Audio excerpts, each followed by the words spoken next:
কল্পনা করুন, একদিন ভারতের ৭টি রাজ্য এক নিমিষেই মূল ভূখণ্ড থেকে বিচ্ছিন্ন হয়ে গেল। সীমান্তে উত্তেজনা, যোগাযোগ বিচ্ছিন্ন এবং দেশব্যাপী অচল অবস্থা। এটা কোনো কাল্পনিক গল্প নয়, বরং বাস্তব হুমকি। ভারতের চিকেন নেক বা শিলিগুড়ি করিডোর যদি হুমকির মুখে পড়ে যায়। আজ আমরা জানব কেন এই সংকীর্ণ ভূখণ্ড ভারতের জন্য এত গুরুত্বপূর্ণ এবং কেন এটিকে ঘিরে রয়েছে আন্তর্জাতিক চক্রান্ত। শিলিগুড়ি করিডোর, যাকে বলা হয় চিকেন নেক, ভারতের পশ্চিমবঙ্গ রাজ্যের উত্তর অংশে অবস্থিত। এটি ভারতের মূল ভূখণ্ডকে উত্তর পূর্বাঞ্চলের 7টি রাজ্যের সঙ্গে যুক্ত করে। এই রাজ্যগুলো হল আসাম, সিকিম, মেঘালয়, নাগাল্যান্ড, মণিপুর, ত্রিপুরা এবং মিজোরাম। এই করিডোরের একদিকে বাংলাদেশ, অন্যদিকে নেপাল ও ভুটান, আর উপরের দিকে রয়েছে চীন। বিশ্বে এত গুরুত্বপূর্ণ অথচ এত সংকীর্ণ ভূখণ্ড খুব কমই আছে। ব্রিটিশ শাসনামলে যখন ভারতের সীমান্ত পুনর্গঠন হচ্ছিল, তখন এই করিডোরটি একটি ট্রানজিট করিডোর হিসেবেই ব্যবহৃত হতো। 1947 সালে ভারত ভাগের সময় এটি আরও গুরুত্বপূর্ণ হয়ে ওঠে। ভারতের উত্তর পূর্ব অংশ বিচ্ছিন্ন হয়ে পড়েছিল, আর এই চিকেন নেক ছিল একমাত্র সংযোগ পথ। পরবর্তীতে 1962 সালের চীন ভারত যুদ্ধ এবং 1965 ও 1971 সালে ভারত পাকিস্তান যুদ্ধেও এটি কৌশলগতভাবে গুরুত্বপূর্ণ হয়ে দাঁড়ায়। এমনকি আজও ভারতের প্রতিরক্ষা পরিকল্পনার কেন্দ্রবিন্দু এই করিডোর।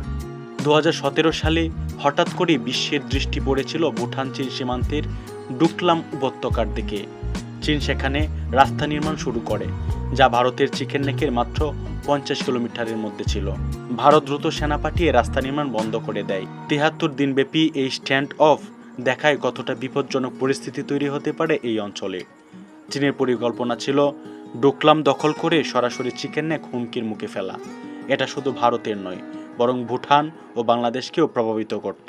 চিকেন নেক শুধু ভারতের ভেতরের বিষয় নয়, এটি আন্তর্জাতিক কূটনীতির অংশ। চীন ওয়ান বেল্ট ওয়ান রুট প্রকল্পের মাধ্যমে বাংলাদেশ, মংলা ও চট্টগ্রাম বন্দর ব্যবহার করতে চাইছে। অন্যদিকে ভারতেও আসিয়ান করিডোর প্রকল্পের মাধ্যমে উত্তর পূর্বাঞ্চলকে থাইল্যান্ড, মিয়ানমার এবং বাংলাদেশ সহ অন্যান্য দেশের সঙ্গে যুক্ত করতে চাইছে। এই করিডোরেই সেই সংযোগ হবে বা বাধা আসবে। নেপাল ও ভুটান মাঝে মধ্যে চীনের প্রভাবের মধ্যে চলে যায়, যা ভারতের জন্য একটি বড় উদ্বেগ। এই করিডোর দিয়ে ভারতের সেনাযান, পণ্য সরবরাহ, রেল লাইন, বিদ্যুৎ এবং জ্বালানি সরবরাহ চলে। এই লাইফলাইন থেমে গেলে উত্তর পূর্বাঞ্চলে মানবিক বিপর্যয় নেমে আসতে পারে। ভারত বিকল্প রুট খুঁজছে, যেমন বাংলাদেশ হয়ে আসাম পৌঁছানোর করিডোর, তবে সেগুলোর উপর এখনও পূর্ণ নির্ভরশীল হওয়া যায় না। চিকেন নেক এখনও ভারতের একমাত্র শক্তিশালী রুট। শুধু চীনের হুমকি নয়, ভূমিকম্প, বন্যা বা বিদ্রোহও এই করিডোর বিপন্ন করতে পারে। এজন্য ভারত স্যাটেলাইট নজরদারি, ড্রোন ও সেনা মোতায়েন বাড়িয়েছে। ভারত চাইছে করিডোরের উপর নির্ভরতা কমিয়ে বিকল্প পথ তৈরি করতে। বিশেষ করে বাংলাদেশ ও মায়ানমারের সঙ্গে সংযোগ জোরদার করতে চায় তারা। একটি সরু করিডোর, যার উপর নির্ভর করছে 140 কোটির বেশি মানুষের দেশ। এটি শুধু ভূখণ্ড নয়, এটি একটি রাজনৈতিক, সামরিক ও কৌশলগত চ্যালেঞ্জ। চিকেন নেক হারানো মানে ভারতের হৃদস্পন্দন থেমে যাওয়া। এই করিডোর রক্ষা শুধু ভারতের জন্য নয়, দক্ষিণ এশিয়ার নিরাপত্তার জন্য অপরিহার্য।